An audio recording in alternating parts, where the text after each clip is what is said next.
I want to talk to you a little bit more about the graffiti. So you was actually an artist and y'all was tagging and everything.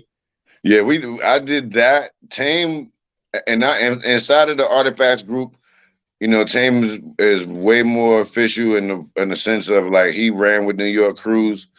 Even when you watch the Wrong Side of the Tracks video, a lot of the artwork that's in that video was from like the crew called FC, West, Bruce, Surge.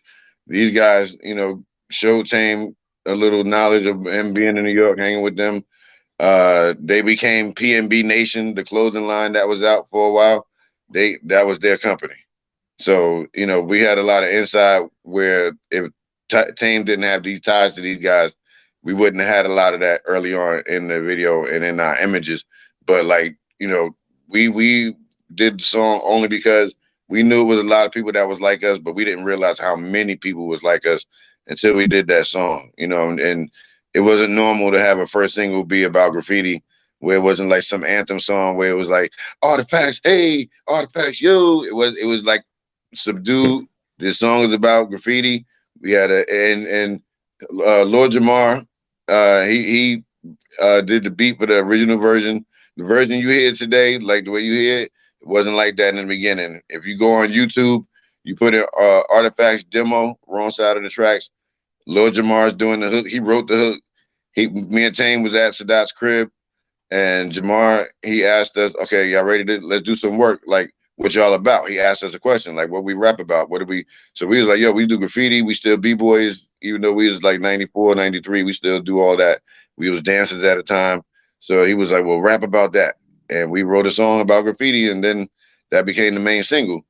It was an important thing for us to put out there, forever until we done. We're gonna be known for that song. So it's Wow. fitting. It's fitting to be that song because this is what we grew up doing graffiti. Whether if he was on walls and or tagging in the book, tagging on the wall, we made something that was for a lot of people that was like us. So and me and Tame not so much these big stars not accessible to get to. So people saw how we were, and especially being in the culture it was only right that we did that.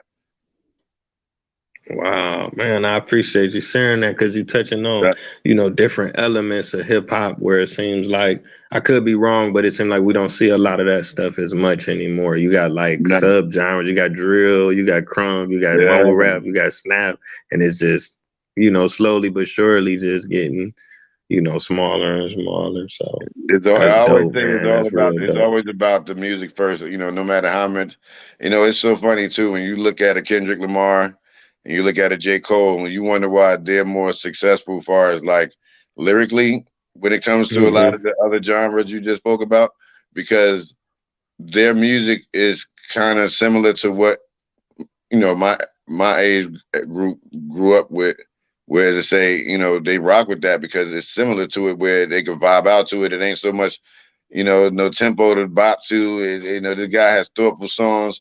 J. Cole is the same way. You know what I'm saying? So like they learned early in their careers that like not be like these guys over here.